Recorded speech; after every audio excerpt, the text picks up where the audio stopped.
Welcome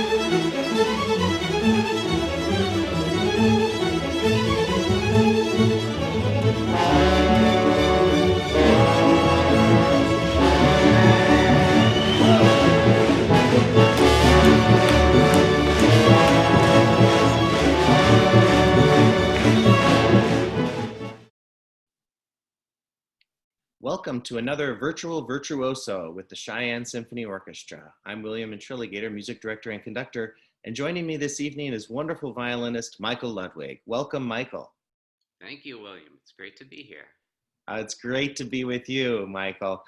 Many of our Cheyenne Symphony Orchestra patrons will remember Michael, of course, from his numerous appearances as a soloist with the Cheyenne Symphony Orchestra. He's been an audience favorite for decades, actually. And he's one of my favorite all-time violinists to work with. Such a wonderful rapport together, and I just absolutely love making music with you, Michael. So thank you so much for volunteering to do this program after having watched a few of our previous episodes. Welcome and thank you.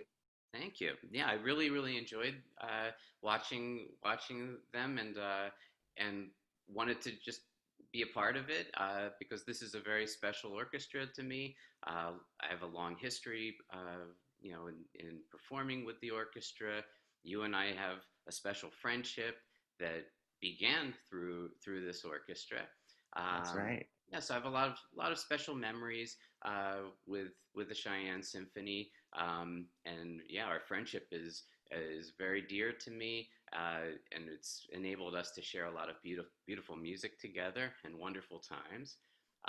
And also through Cheyenne Symphony, we became very close friends with Bob and Charla Nelson.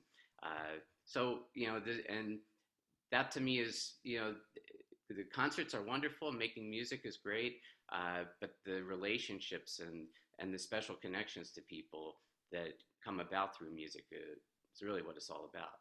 Yeah, I can really tell that whenever we get the chance to work together, it really feels that way. It's not, I mean, you're so passionate about the music, and not to diminish that at all, but it's not that you're just flying in and you don't care who you're playing with. You're really collaborating and you're really creating relationships with the musicians joining you on stage. And I feel that, I know that, I feel that, and I think our musicians in the Cheyenne Symphony feel that as well as and our audience too.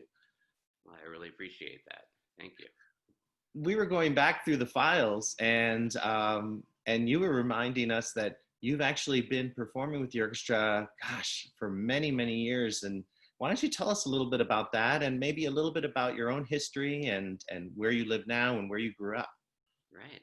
Well, I think the first appearance that you brought back was from 1993? Yeah, 1993. Concerto, and I do vaguely remember that. But I have a feeling there was another one in there because the next one in succession that I remember was one that I remember not for the greatest memories at all, but how could you forget? It was right after 9/11. Right. And so that performance was, I believe, maybe 6 days later. I don't know what the date was, but it was the following week, and it was on a weekend following, and I remember just wondering whether there was going to be a performance or not, and it was a very difficult time, of course, and so I do remember that, but I think I'd already been out there a couple of times. So Right. there've certainly been about 4 or 5 appearances, um, and all wonderful experiences in their own way. The Cacciatorian was, of course, a difficult time. Everyone was grieving, and so you know we made the best that we could of it.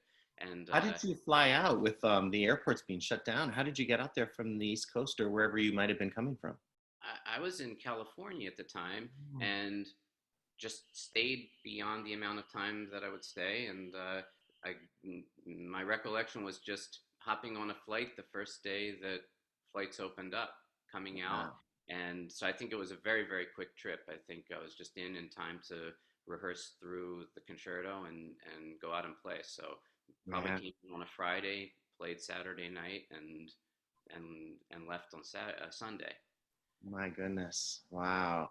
It was very brave and wonderful that you were willing to do that so soon after 9/11. And I'm sure our audience has really appreciated that.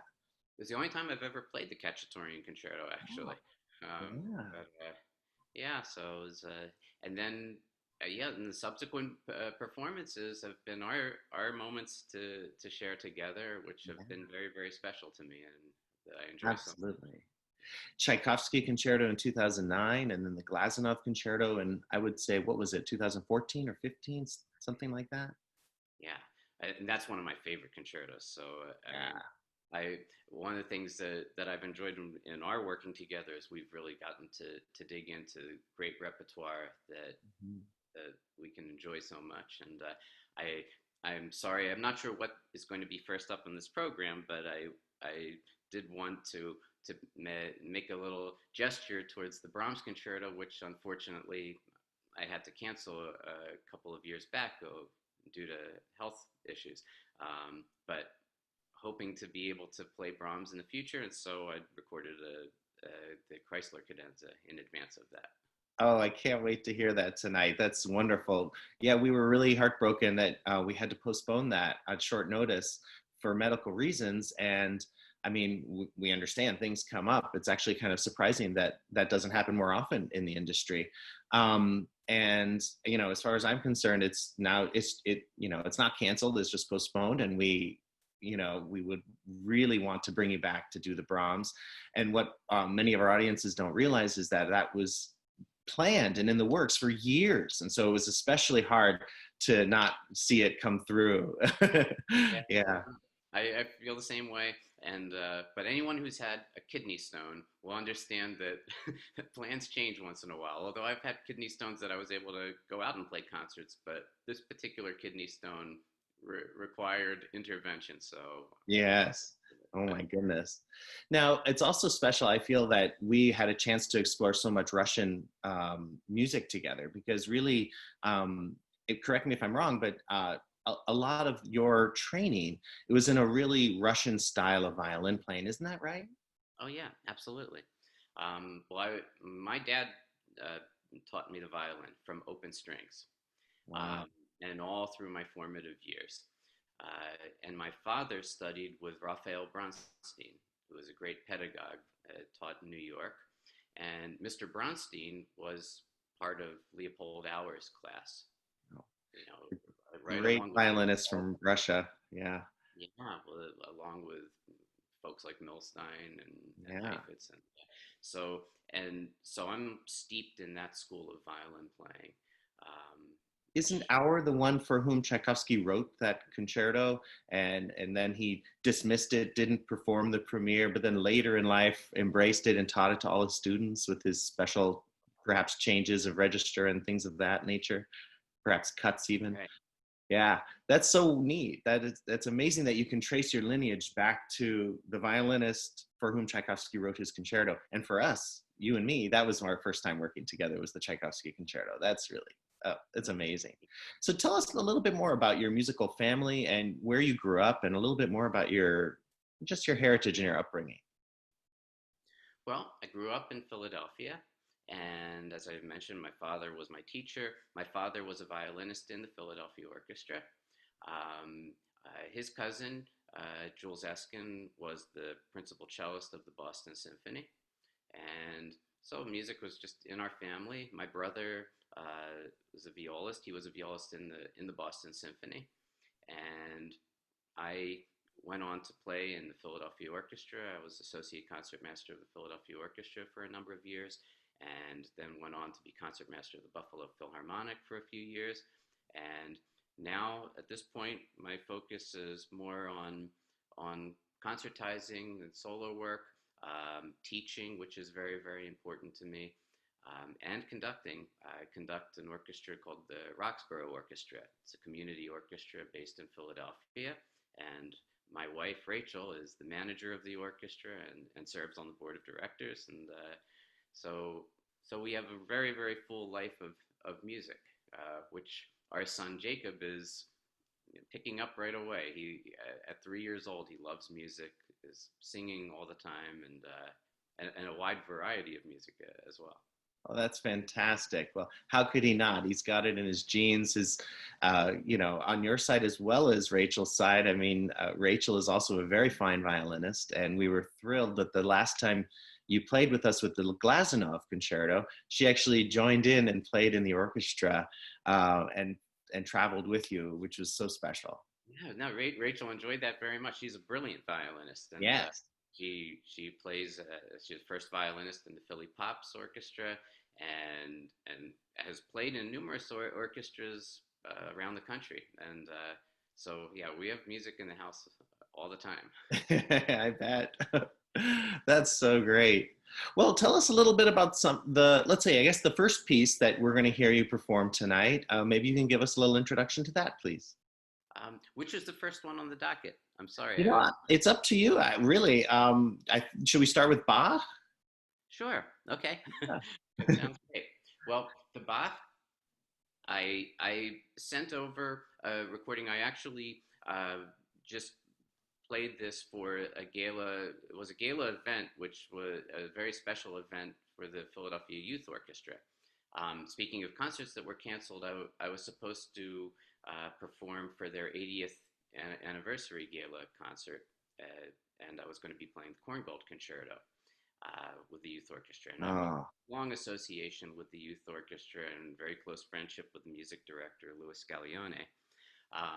Of course, due to the pandemic, the concert had to be canceled.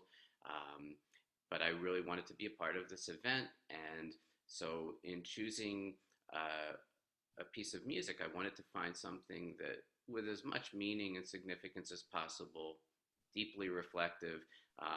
Didn't want it to be so flashy as to, rattle off a Paganini Caprice or something like that. So I chose the Largo from Bach's Third Solo Sonata.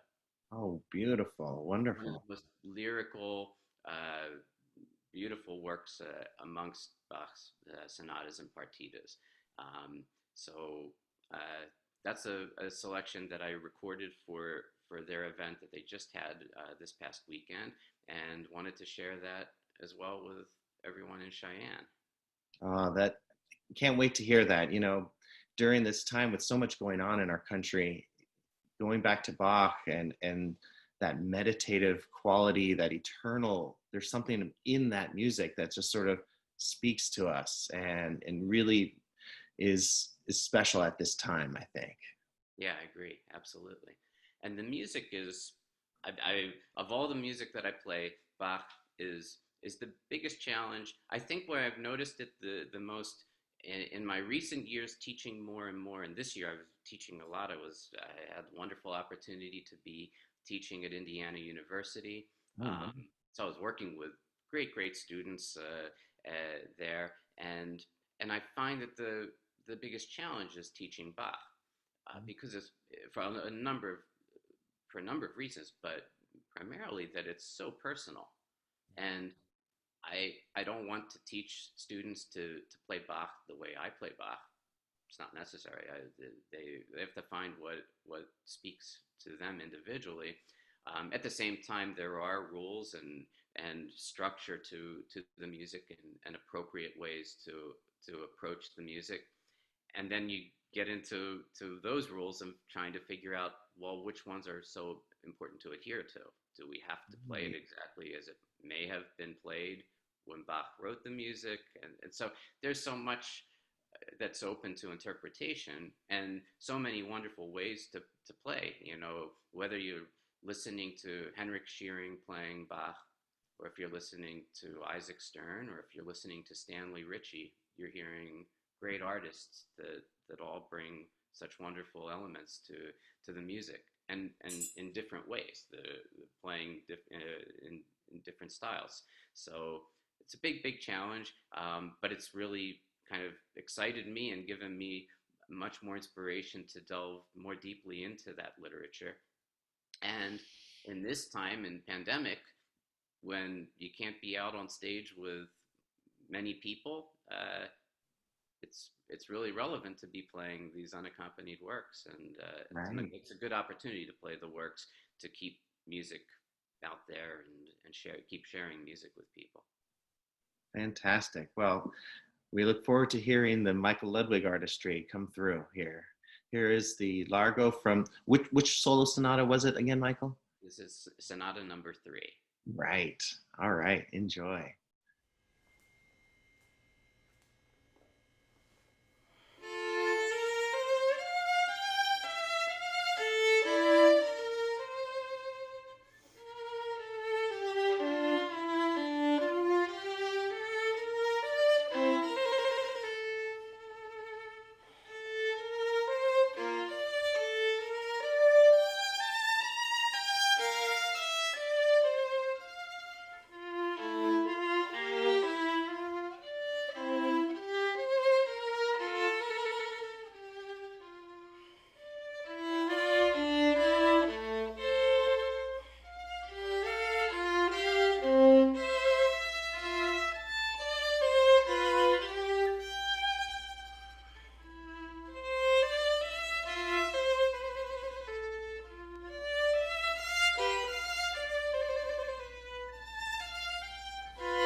That was beautiful, Michael. Bravo. Gosh, Bach is just so special and touches us so deeply in its simplicity. But then what many non-musicians may not realize is how difficult it is, even though it might sound easy.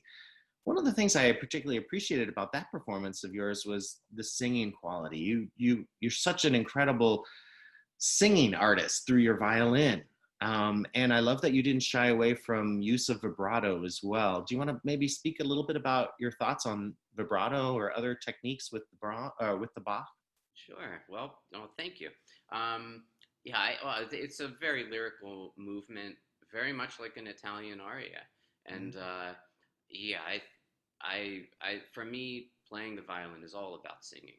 Just everything that I approach with the violin is with the thought of how would I sing it if I could sing it well. Yeah. Much better playing the violin than I would be singing. But and the musical inspirations I have are all connected to having really a singular, unique voice, an individual voice. Um, from the violin playing of my father, who had such a distinctive and unique individual sound. His violin playing, I could pick out his sound of anything that he would play from any other violinist. I know my father's voice on the violin, and That's amazing. that's a rarity. You know, it's Mhm. very difficult to differentiate violin playing these days, and but not many people have that kind of characteristic, which I think is so important. It's what one of the things that makes Sinatra so great. You know that voice. You hear Sinatra, you know that's Sinatra's voice, and of course, what he would do with that voice and making the lyrics so important and giving such meaning and depth to interpretation. Um, Absolutely. so so that's to me is the essence of and I yeah. As far as vibrating with Bach, I may vibrate a little bit more than some other people might, but it's just how I hear and feel that It's music. gorgeous. Well, thank you. Yeah, I'm glad you mentioned Sinatra because I remember asking you once before, years and years ago, I asked you, what do you feel is your role as a solo violinist playing concertos? And you said, I'm essentially a crooner. Those were your exact words.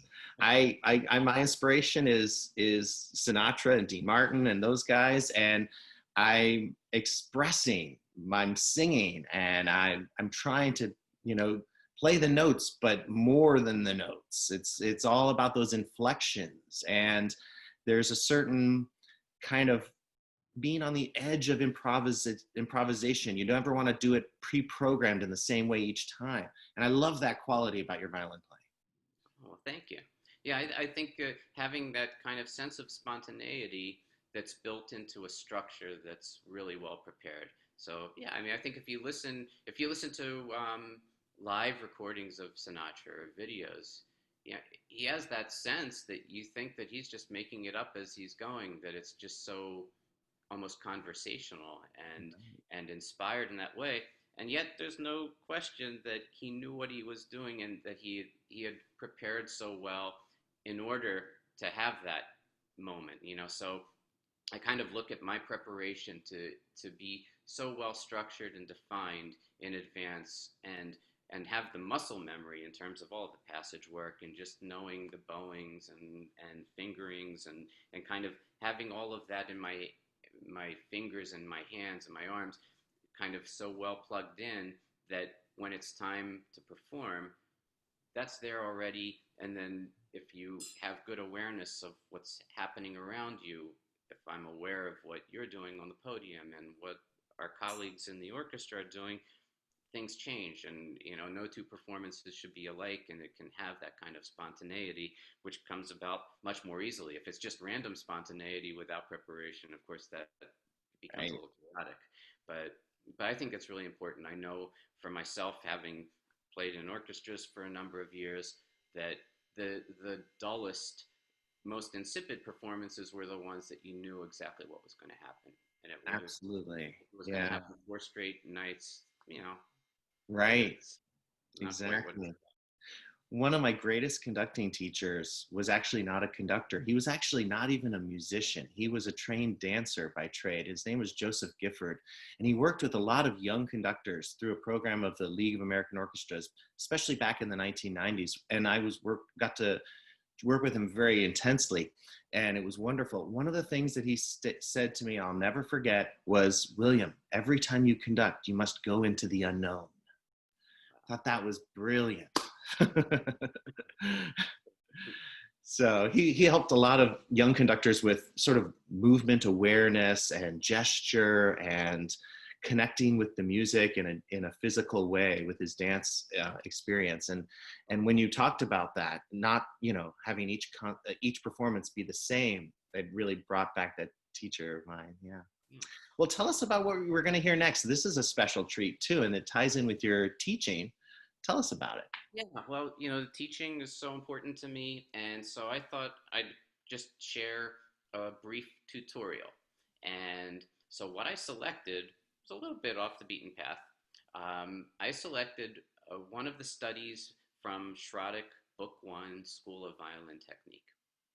Um, so folks know about Paganini, Kreutzer, and various etude books. Stradic is not quite as well known. It should be, and there are plenty of folks that do play it. But this, I believe that Stradic is the most important book that I learned from in my formative studies to really learn the violin.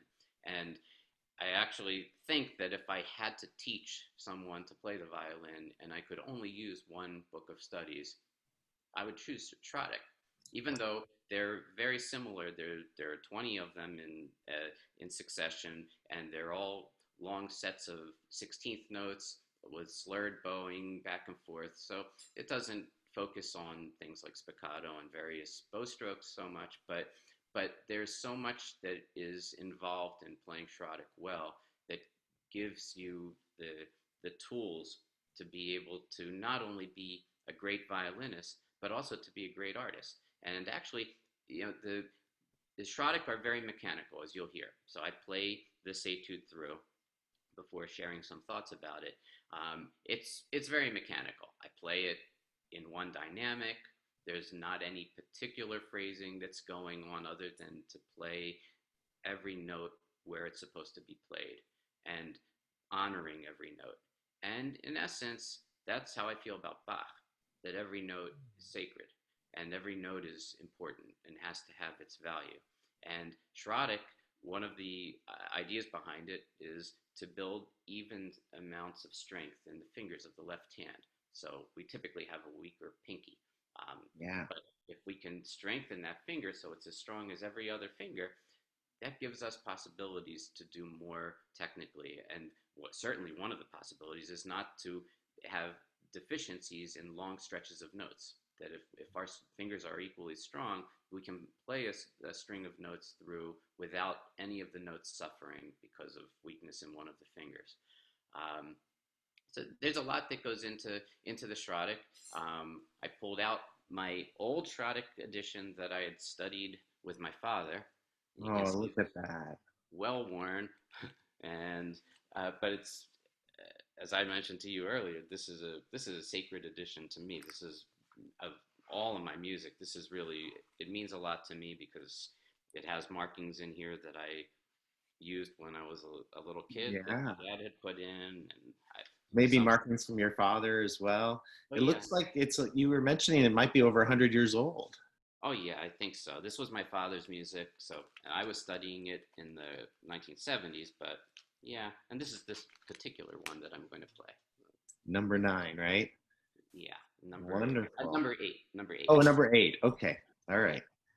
So, well, I want to share that. I thought this could be of value to students that might be tuning into this, or other musicians. I think it's great for everyone. I still play these exercises. These are not exercises that you outgrow. It's one of the things that I really like about the book is as I'm teaching them to my students, I'm letting them know that these are works that you're going to play the rest of your life. So it's not that you learn it, move on, and go on to something else and leave it behind. So. That's great. Well, I know that our non-musicians listening and watching tonight are going to find this fascinating as well. Oh, all right. This is from Stradic's School of Violin Technique, Book 1. It's etude number 9 in the second position.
There are so many things to dissect in this exercise, things that can help us to play our instrument better with more clarity and really improve our technique, both with the left hand and the right hand. I'll start with the right hand, because that's kind of not thought of too much for Schradek. It's mainly considered for the left hand. But when we play Schradek, we have the possibility to practice using long bow strokes to play from the frog to the tip of the bow, and then back to the frog to use our bow very smoothly and consistently, so that we maintain the same speed of bow and weight of bow.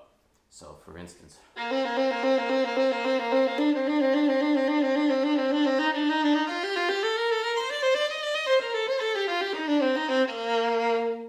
it's very difficult to, especially on the up bows, as we get to the heavier part of the bow is much heavier at the frog, and then of course when we're playing at the frog, the weight of our arm and shoulder is resting right over the bridge. So it's more difficult to control the bow at that part of the bow. So Schradek, when we pay attention to this, gives us an opportunity to use that part of the bow and to make sure that our bow changes, both at the frog and the tip of the bow, are very smooth and controlled.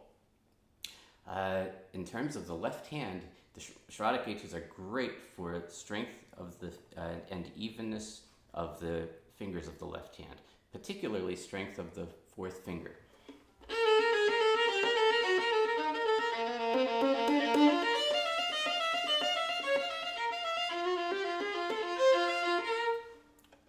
Aspects of Schradek like that really help with the fourth finger if we lift the fourth finger and make sure that our left hand speaks with clarity.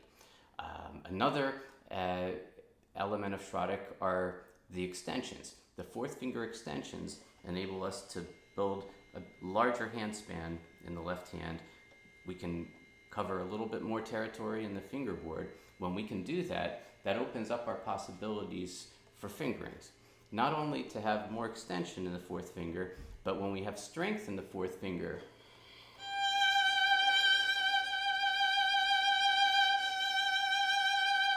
if we can vibrate the same on the fourth finger as the third finger, which is a strong finger,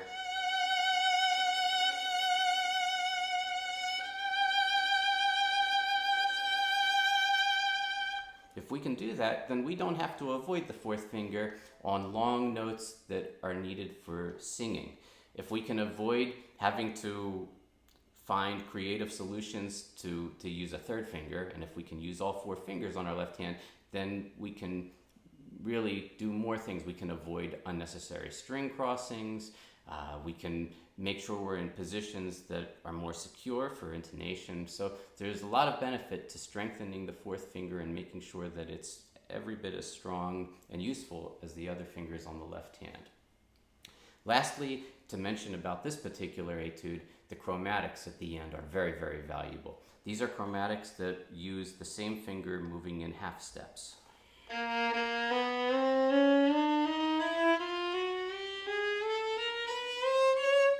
So we encounter half steps all the time in music and in our playing. So one thing that differentiates a half step is how it's accomplished. We can play a half step with two fingers, or we can play with one finger.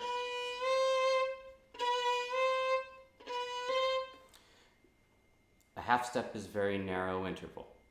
When we use two fingers, it's very narrow. The spacings are close.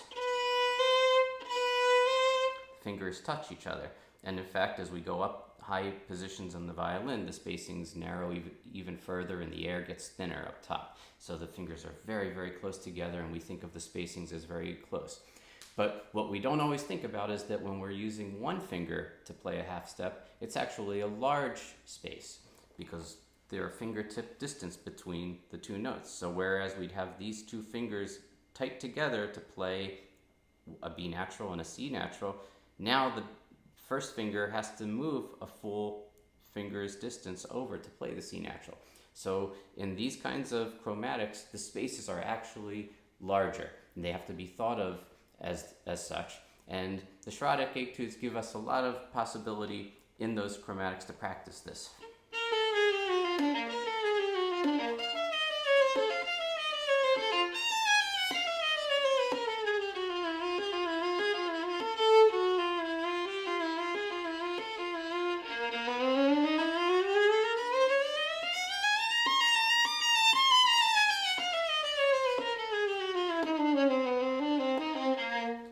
They also give us the possibility to practice half steps that move from string to string, which we sometimes want to avoid, but sometimes we can't avoid them. And those are very, very difficult for intonation. 1 to 4.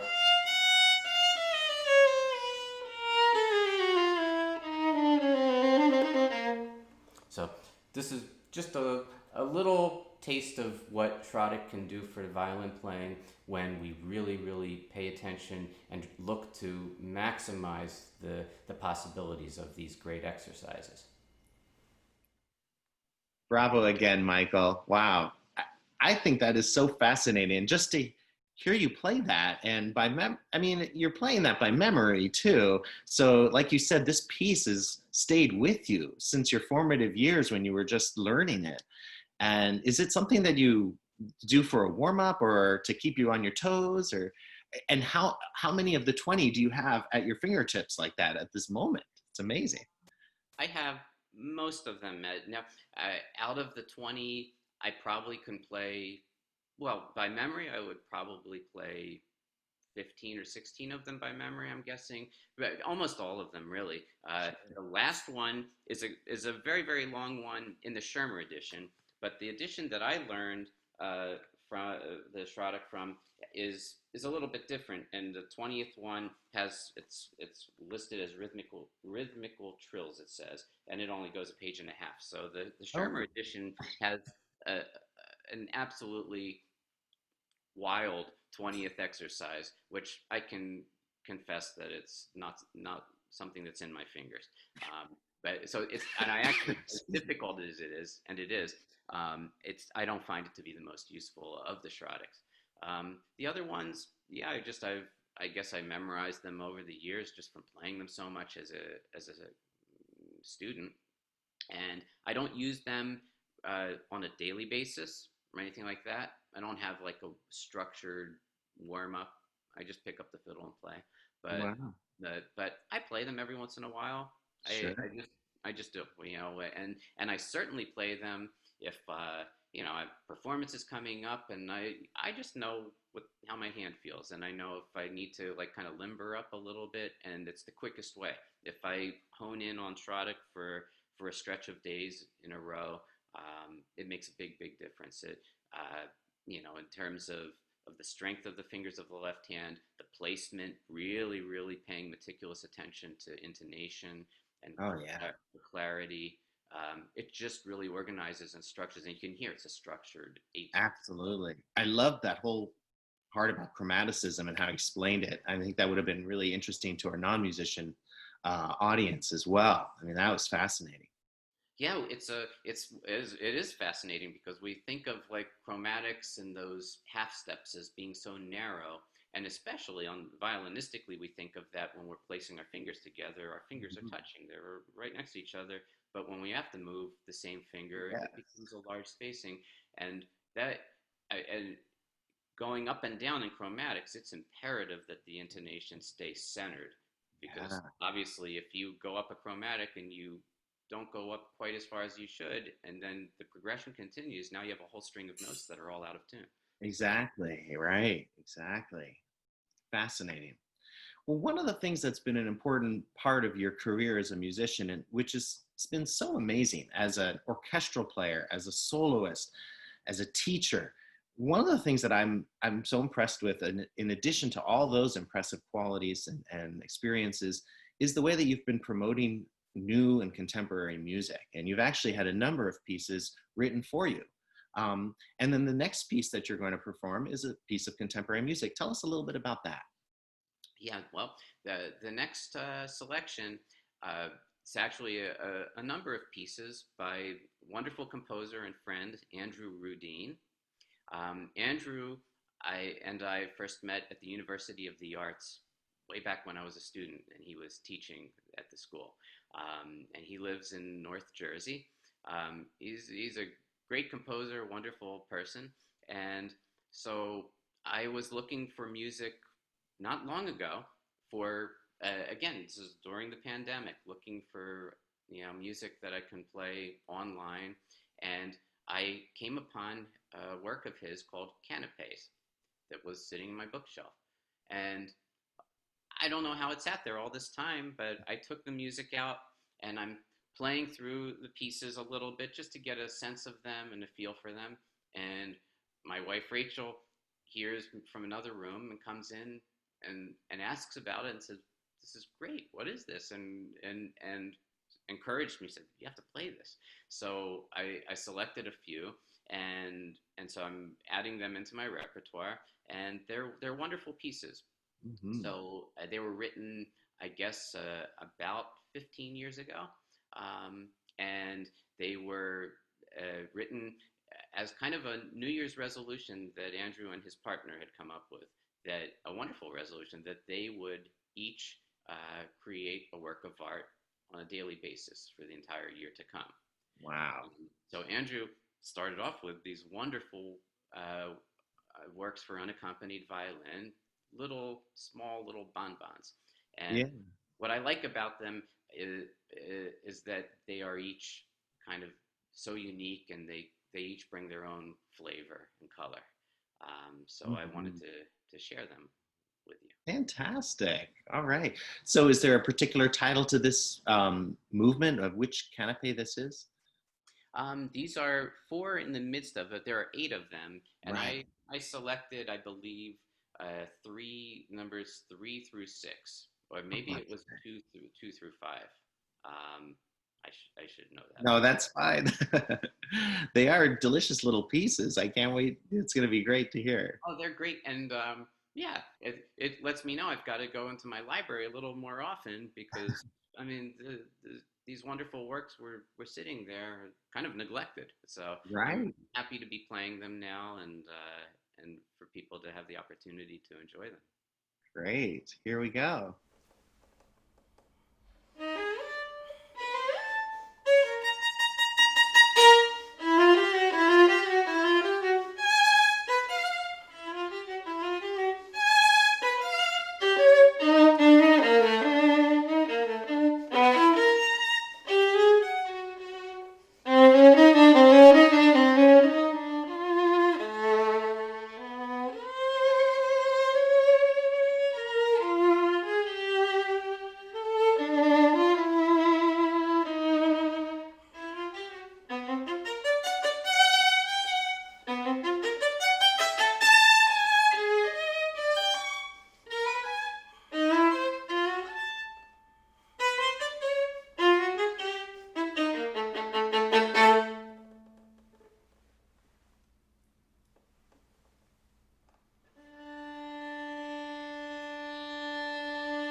Bravo, Michael. That was beautiful. Wonderful. Thank you, William. I'm so glad you included some contemporary music too. And tell us a little bit about some of the other contemporary or living composers music you've recorded and performed. Well, yeah, I've had some wonderful opportunities to perform and record some great works.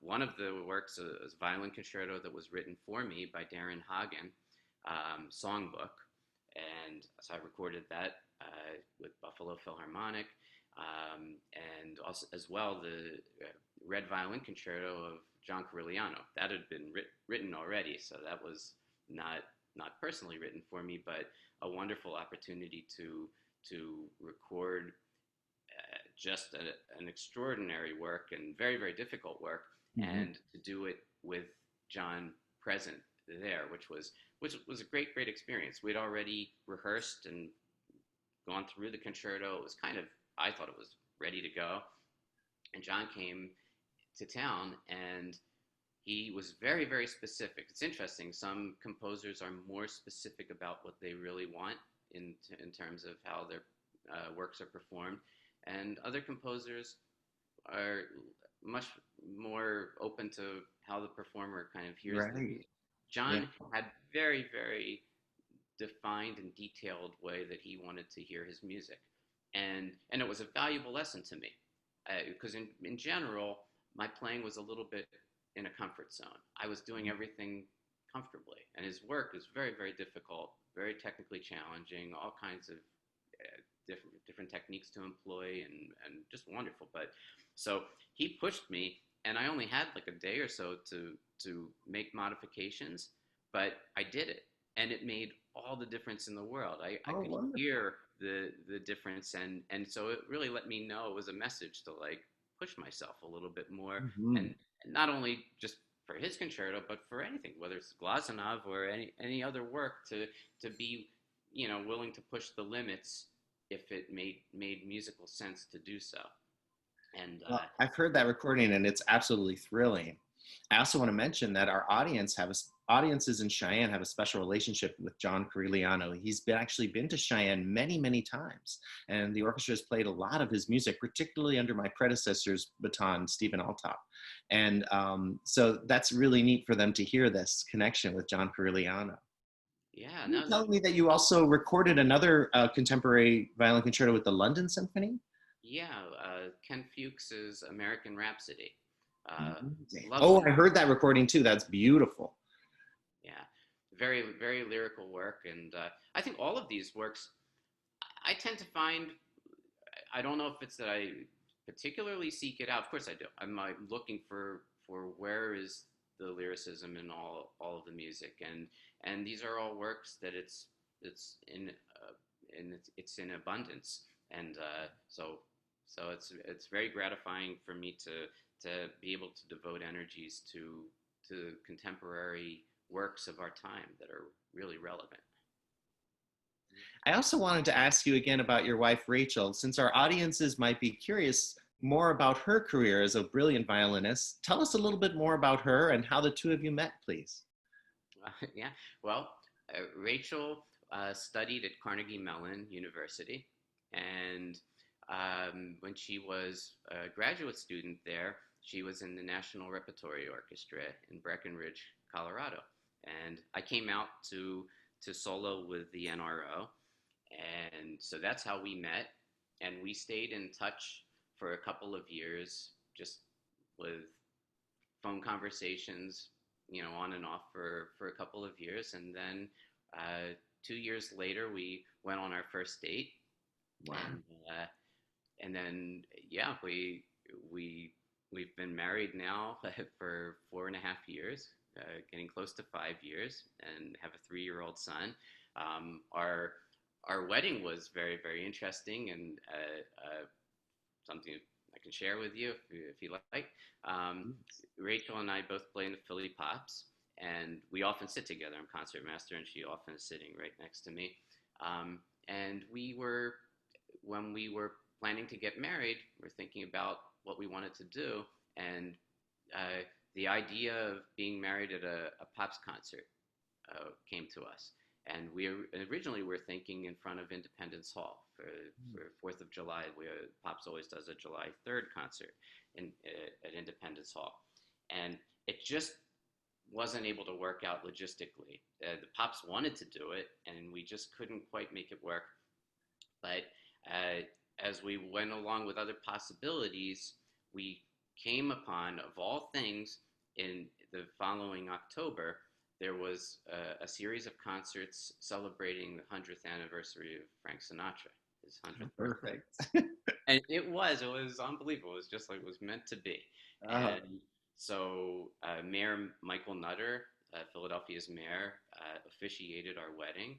It was fantastic. conducted by Michael Krzyzewski. And it was just an extraordinary moment for us. And Was it a surprise for everybody in the audience who thought they were just coming to a concert and they actually became the audiences at a wedding or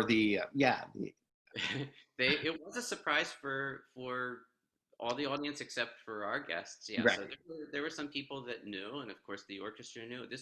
And it was a very, very serious thing. I mean, we took it very seriously, and so it wasn't intended to be a gimmick or anything like that. It was Yeah. really, we wanted to do something that was really meaningful to us, and being on stage where we share so many experiences, and when it turned out to be, you know, playing a Sinatra concert, which was, a musical hero of mine, and Yeah. Rachel loves him as well. This just really became uh, just like as it was meant to be. Amazing. So uh, the audience was aware when they came in that this was going to happen. It happened right before intermission, and yeah, it was just an extraordinary event. It was just So then you actually had to still play the second half together? That's amazing. Oh, Rachel that's played the wonderful. second half wearing her wedding dress. Oh, fantastic. Wow. I also, if you don't mind me asking another personal question, I see that you have a beautiful piano in your home. And I believe maybe you've mentioned this to me before, but do either you or Rachel also play piano as well as violin? Yeah, yeah, we have a beautiful Steinway. Um, I play. I studied for a number of years as a student, and I often go back to it. In fact, Rachel and I performed together this past year. I finally played my first piano playing in public with the Schubert Sonatina with Oh, Rachel. accompanying her on violin? Oh, Yeah, with piano? That's fantastic. and Rachel plays a little bit as well. So, and of Uh, course, it's always great to have a great piano there for when wonderful pianists come in to share music with us. sure. And for Now Jacob, Jacob likes to play piano. little Jacob wants to play. He does. He gets up to the keys and plays. So he's starting out with a great instrument right away. Oh, fantastic. Speaking of a great instrument, I was curious, since your father was a wonderful violinist, was there ever a time where you played on his instrument? And I asked because you mentioned he had such a distinctive sound. Yeah, of course. But I can say his sound, it wouldn't matter what violin he was Wow. playing. Yeah, right. What made it identifiable would be his vibrato in particular. He had a great arm vibrato with a lot of intensity, and you'll find that with I think with the great soloists. I mean, you hear people like Milstein and Heifetz. It's not. It's got like an electricity to it and a magnetism that Yeah, just draws you in, and that can't be accomplished simply rotating the wrist. It's got to have a little bit more of a current of electricity to it. Um, fascinating. so he had really that kind of his vibrato in particular, but also the bow arm. And Oh, yeah. I mean, I'm sure it's because he's my dad, but I can so easily picture how he held his bow, and Right. I can see his fingers before me now, and Mm-hmm. the way he Right. approached the instrument, and the depth of sound that he would get a really deep bow pressure. Mhm. But the bow pressure is very very challenging to manage. Not only the pressure that you're putting into the string, but the speed that you're working with. It's always that kind of combination that is important. Of how fast you're drawing the bow while you're pressing into the string. If you press too hard, but you do it with a slow bow, the bow has nowhere to go but into the string, and you start getting unpleasant sounds. Right. If you can lighten up the bow, it just opens up. There's so many colors and so much we can do. Yeah. It makes playing violin such a joy because there's just an endless array of colors that we can create, and he had a magnificent way of doing that. Fantastic. Well, that's a great segue into your last musical selection, because talk about an array of colors. This next piece that you're going to play for us certainly has that. Tell us about it. Well, the the Chrysler cadenza is a wonderful cadenza for the Brahms concerto. One often hears the Joachim cadenza. Yeah. Chrysler is played a little less often, but I'll talk a little bit more about my dad because he's really connected to the Chrysler cadenza in a couple of ways.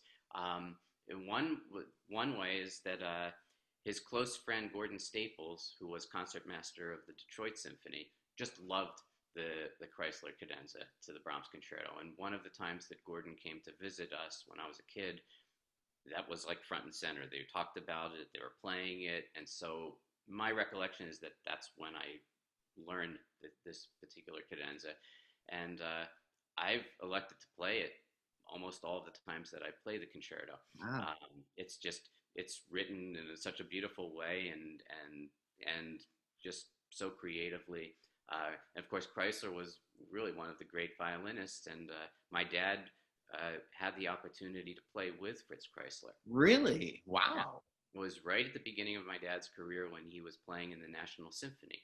He may have still been a teenager at the time, and Chrysler came and played Mendelssohn Violin Concerto. And my dad recounted that. I mean, it was so important to him and made such an impression that into his 80s, my dad would cry when he would recount how Chrysler played the Mendelssohn Concerto. It was at the end of Chrysler's career, and it was just that impactful. The That's art. amazing. Yeah. And Wow. actually, as I'm looking at you just above the screen behind me, we have a framed article. My father played for Albert Einstein when he was when my dad was 10 years old, and he sat. Oh my goodness. Yeah, so the article is incredible. Albert Einstein's lap. He sat in his lap, and in the article it says that my dad offered his violin to Einstein and asked if he'd like to play. Of course, Einstein was a violinist himself.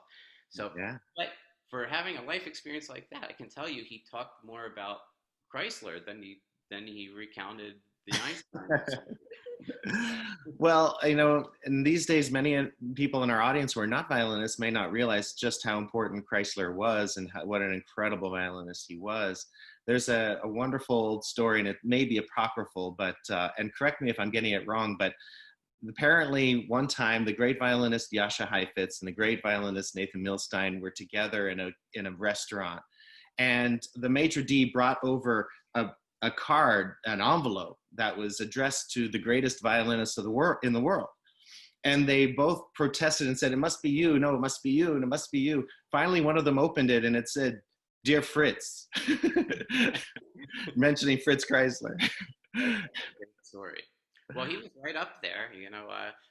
I think we can pretty well settle that Heifetz just played on his own level. Yeah. Nobody could play like him. Nobody could make the kinds of glissandos, and he just had a unique approach to the instrument that was just so individualized and just outrageously good. I mean, it was just there's nothing he couldn't do on the violin. So he was just kind of in his own on his own level in a way, and yet at the same time, there was just like this great spirit and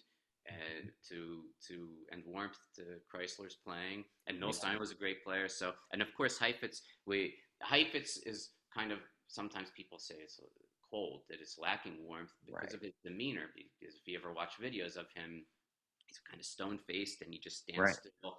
But if you didn't see that image and you just listen to the music, it can't be warmer than that. So that's so true. Yeah, people have argued that he's too perfect or something like that, and I don't feel that way at all. I think the music really sings, and it's just amazingly personal too. I kind of grew up listening to his recordings of the Brahms and Sibelius and many others. And so, well, this is so exciting. This is like, in a way, it's almost like a teaser for when you come to Cheyenne and perform the Brahms. And we can't wait until that time, we can't wait to get back together and perform for our audiences. Tell me about the opening of the Chrysler cadenza, because is this a nod or a nod to and an homage to Joachim's cadenza?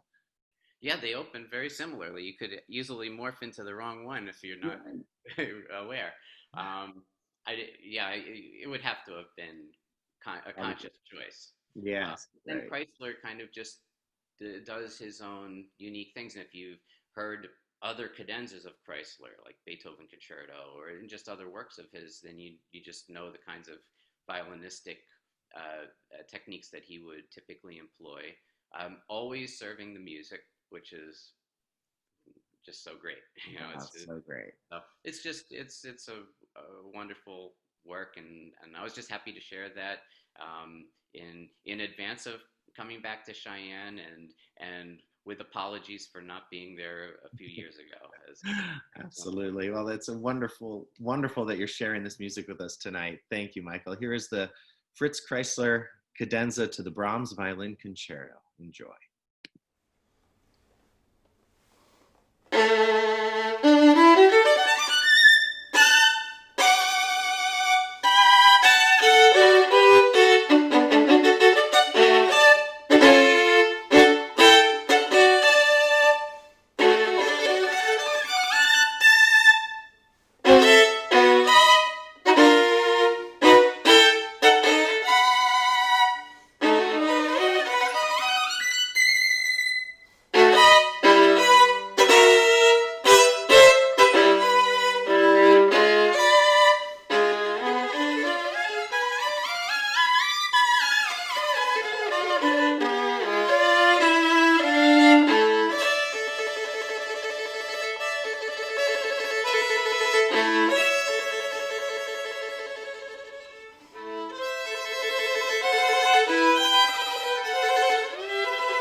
Bravo again, Michael. Wow.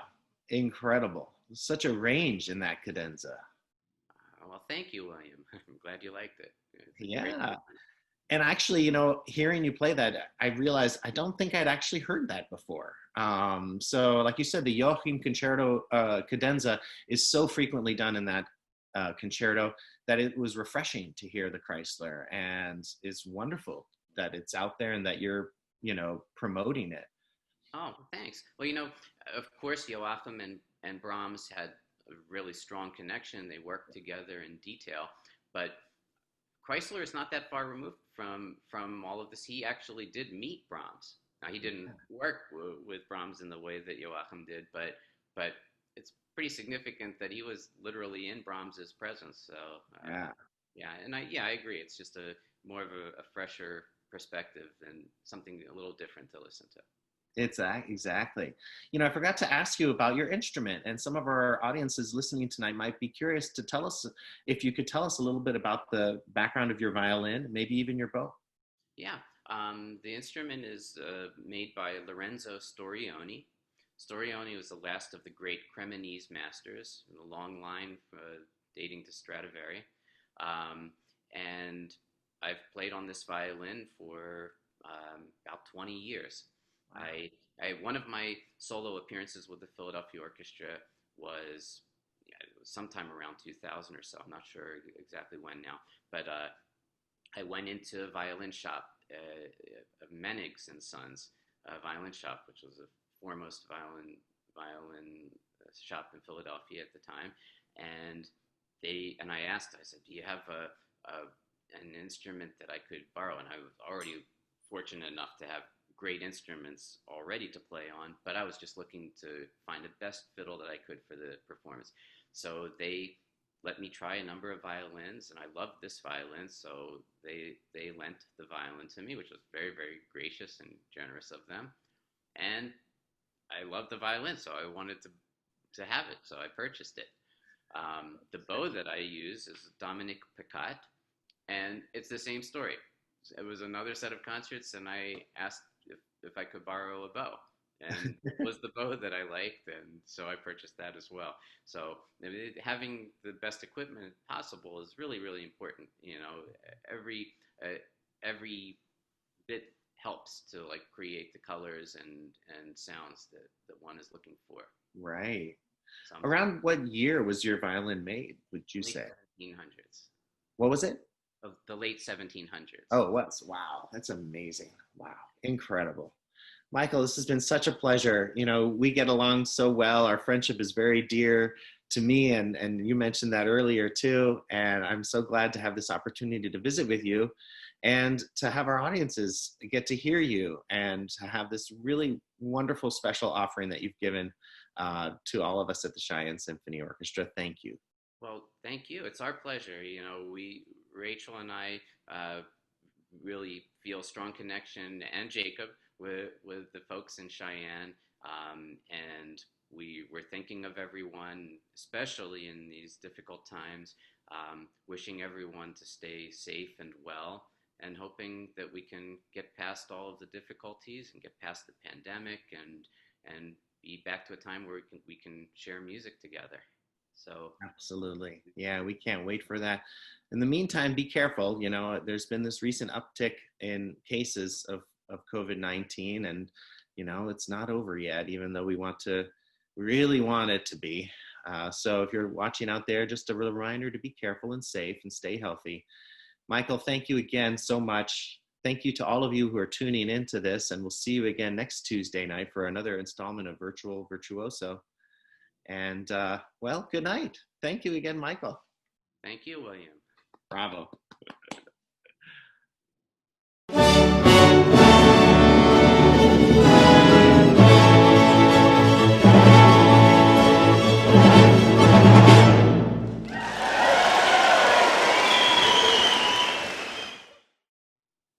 Michael, you're sharing that you have something special there in your house, a little souvenir of Cheyenne, maybe a couple. Yeah. Well, when I first started to appear as soloist with the Cheyenne Symphony, it was tradition for the orchestra to present the soloist with Stetson hats. So my very first hat that I was presented with was this Stetson 5X Beaver. Beautiful. Great hat. Oh, it looks perfect on you. And I was also presented with this, which is a Wrangler Riata. So Very nice. kept these as fond memories of past appearances. By Fun. the way, this beautiful painting behind me, painted by Michael Baum, comes from Manitou Galleries. Oh, Bob and Charlotte Nelson's. Charlotte Nelson, yeah. So I'd encourage everyone to come. They have two galleries, one in Cheyenne and one in Santa Fe. Two of the greatest galleries in the world, and Wonderful. two of the nicest people in the world as well. So Absolutely. I second that. We're so grateful to Bob and Charla for all their support of you and of the Cheyenne Symphony Orchestra. And of course, I'd be remiss if I also didn't mention Myra Monfort, who's been a wonderful underwriter of your appearances, along with the Nelsons many, many times. And so we're very grateful to all of them for support of you. And that just shows what an intense fan base that you have in our audiences in Cheyenne. Well, we're very appreciative, and we're grateful for the deep and meaningful friendships that we have. And Definitely. Thank you, Michael.